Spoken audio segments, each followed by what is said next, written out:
시작하도록 하겠습니다. 안녕하십니까. 2022학년도 시각미술학원 미대 입시 설명회를 진행하도록 하겠습니다. 반갑습니다. 여러 테마로 나누어서 수시와 정시 그리고 각 군마다 바뀐 내용이라든지 유의할 점이라든지 이런 것들을 각 테마별로 해가지고 영상을 제작하였습니다. 그래서 각 동영상은 10분에서 15분 정도로 해서 몇 개로 해서 나누어서 보내드리도록 하겠습니다. 자, 첫 번째입니다. 2022학년도 대학 입시 기본 일정부터 설명을 해 드리도록 하겠습니다. 8월 달부터 입시가 시작이 된다라고 보시면 될 것 같습니다. 여름방학 정도 기간부터 해서 상담을 통해서 학생이 어떤 대학을 지원을 할 것인지를 상담을 하게 되는 겁니다. 그리고 9월 달부터 해서 원서를 접수를 하는데요. 올해는 9월 10일부터 해서 9월 14일까지가 원서 접수 기간입니다. 그리고 그 전에 학생이 보통 한 명당 6군데씩 수시 지원을 하게 되는 건데 6군데를 지원을 할 것인지 4군데를 지원을 할 것인지 두세 군데를 지원을 할 것인지를 선택을 하게 되는 겁니다. 일반적으로 내신이 좋은 학생들 같은 경우에서는 수시 때 조금 더 많은 학교를 지원을 하게 될 거고요. 그리고 수능 성적이 내신 성적보다 좀 더 위에 있는 친구들, 그리고 2등급, 3등급 이상의 어떤 그 고점자 학생들은 정시를 위주로 해서 시험을 치기 때문에 그런 친구들은 2군데 이상 이렇게 지원을 많이 하지는 않습니다.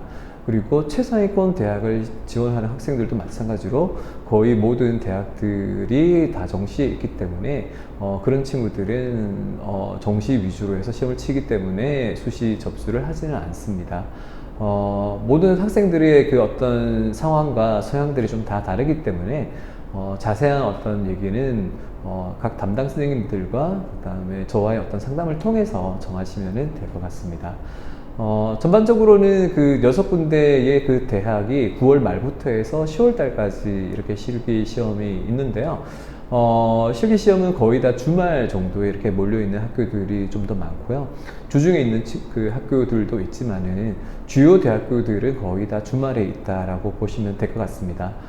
주말에 있는 그 학교들에서 날짜가 겹쳐버리면은 같은 날 시험을 못 치기 때문에 원서 접수를 할 때 꼭 체크하셔서 원서를 지원을 하셨으면 감사하겠습니다. 그리고 11월 달에 수능 시험이 이번에는 18일 날, 이렇게 11월 18일 날 있습니다. 전년도처럼 코로나 여파에 의해서 날짜가 변경되지 않는 한 11월 18일 날 있을 건데, 그래서 그걸 유의를 해가지고 수시 원서를 조금 전에도 제가 지원을 전략을 짜야 된다라고 말씀을 드렸고요. 수능 시험이 끝나고 난 다음부터는 이제 정시가 시작이 되는 겁니다. 정시는 11월 19일에서 20일 정도부터 해서 이제 시작이 되는 거고요. 그 전에 성적표가 나오기 전까지, 성적표가 나오고 난 후에 저희랑 이렇게 상담을 통해서 12월 30일부터 1월 3일까지, 내년 1월 3일까지 정시 원서 접수를 하게 되는 겁니다. 정시 실기시험 같은 경우에서는 1월 달에 있습니다. 가구는 거의 첫째 주에 있다라고 보시면 되고요. 나구는 두 번째 주, 다구는 세 번째 주에서 네 번째 주까지도 이렇게 시험을 치르게 되는 겁니다.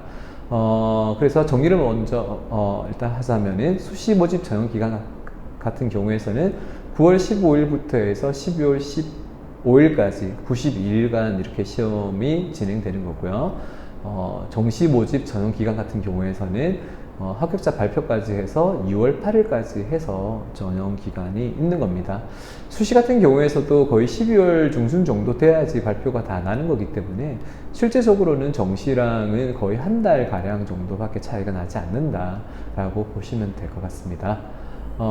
그 다음입니다. 자, 미술대학은 이런 학생을 원한다라는 테마로 해서 한번 만들어 보았습니다.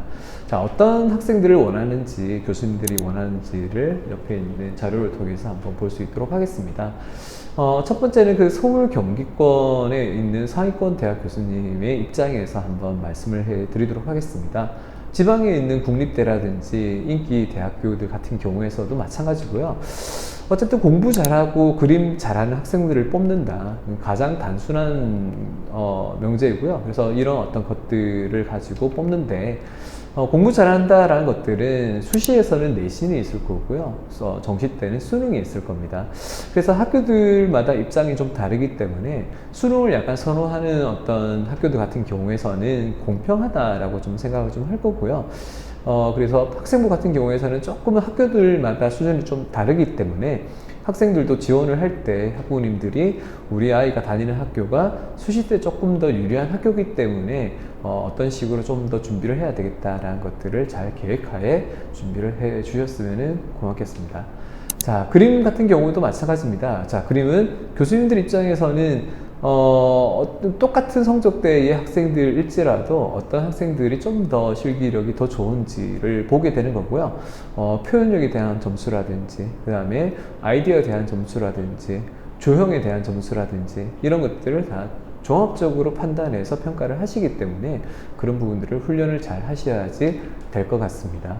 그래서 우리 학생들은 상위권 대학을 가기 위해서는 성적은 대학교에 대한 어떤 수준을 결정한다라는 어떤 그 상황에 대해서 이해를 잘 해야지 되는 거고요.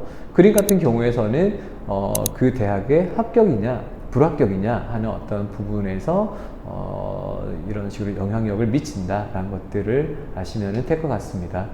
제일 중요한 거는 균형감입니다. 그러니까 제가 학생들한테도 가장 많이 강조하는 건데 학교들마다 그 내신을 본다, 그 다음 수능을 본다, 실기를 본다 라는 어떤 비율이 다 다릅니다.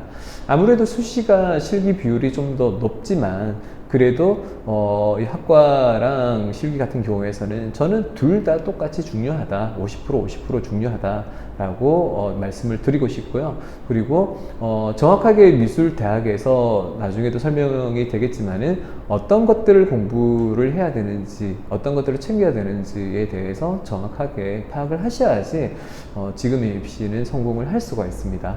그래서 그런 어떤 부분들을 우리가 지금 설명을 해드릴 건데요. 자, 그래서 어떻게 해야 될까라는 어떤 명제로 설명을 해드리도록 하겠습니다. 첫 번째는 바뀌는 입시 제도를 정확하게 이해하자입니다. 그래서 이번 영상 같은 경우에서 그런 어떤 의도로 해서 계획을 했는데요. 입시에 대해서 보통은 최근에는 학부모님들도 여러 매체라든지 여러 책자라든지 이런 것들을 통해서 많이 이렇게 알고 오십니다. 물론 뭐 알고 오시는 게 조금 얕게 이렇게 알고 오신 분들도 있고요. 그리고 주변에서 어떻더라 라는 어떤 카더라라는 어떤 그 얘기를 들으시고 이렇게 오시는 분들도 있습니다.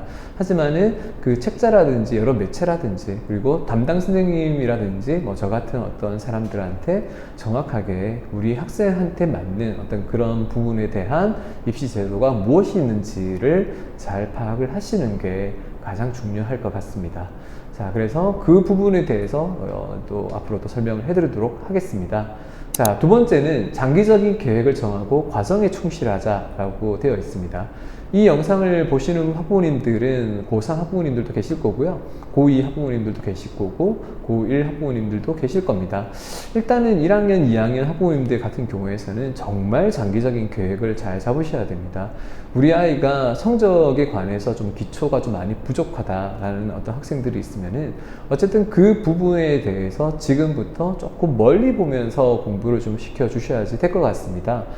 당장 올해 그 다음에 뭐 내년에 이렇게 시험 치는 게 아니기 때문에 고1, 고2 학생들은 어쨌든 그런 부분에서 장기적인 어떤 플랜을 가지고 각 전공하시는 어떤 선생님들과 여러 어떤 의견을 통해서 조금 학생과의 어떤 의견을 잘 조율을 해가지고 계획을 잡아주시는 게 가장 중요할 것 같고요. 이 계획이라는 거는 결국은 나중에는 어떤 습관입니다. 그래서 1학년 때 당장 내가 한 달 동안에 어떤 성적, 어떤 결과물을 내겠다 이런 것들보다는 한 달 동안 내가 책상에 앉는 어떤 시간이라든지 책을 펼쳐서 읽는 습관이라든지 그림을 그릴 때 어떤 식으로 내가 잘 그리는 어떤 습관들을 가지고 있는지 이런 것들을 가지게 하는 게 가장 중요할 것 같습니다.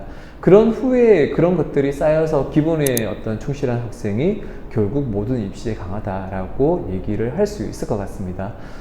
실제로 제가 예로 든다라고 한다면 매해마다 상위권이나 최상위권, 그 다음에 본인의 성적에 비해서 더 좋은 학교들을 가는 친구들을 예로 한번 들어본다면 최상위권이나 상위권 가는 친구들 같은 경우에서가 더 학원에서 어떤 출결 사항이라든지 이런 것들을 파악을 했었을 때 결석이라든지 지각이라든지 그런 것들이 없습니다. 심지어는 어떤 시험 기간이라든지 이런 때도 나와서 끝까지 이렇게 열심히 하면서 하는 그런 친구들도 있습니다.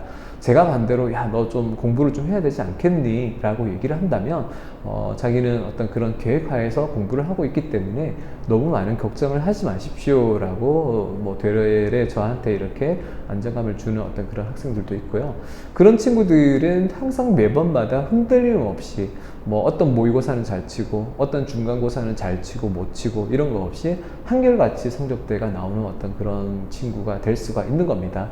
그래서 특히나 고1이나 고2 학부모님들 같은 경우에서는 지금 학생의 어떤 성적이 당장 이렇게 오르는 것보다 얼마나 이렇게 좋은 습관을 가지게 하는지 한두 달 정도는 꼭 어머님들께서 아버님들께서 잘 체크를 해 주셨으면 좋겠습니다.